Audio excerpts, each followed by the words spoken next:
ఎంతో సందడిగా ఉన్న ఈ ఇంట్లో ముందు రాబోతున్న ప్రమాదం ప్రళయం సృష్టిస్తుందని తెలియక ఎంత సందడిగా ఉన్నారో చూడండి. ఈ ప్రమాదాన్ని ఆపడానికి ఒకే ఒకరు దిగి రావాలి.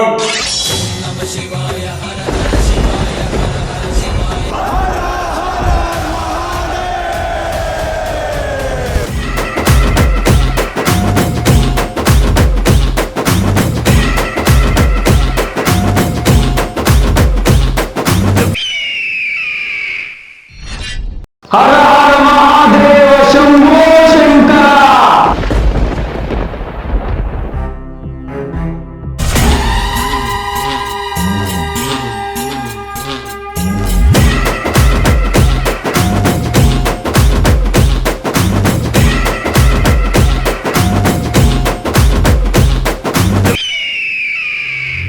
ఈ రుద్రాక్షమాలను తీసుకొని నీ మెడలో వేసుకో గౌరీ. రుద్రాక్షనా?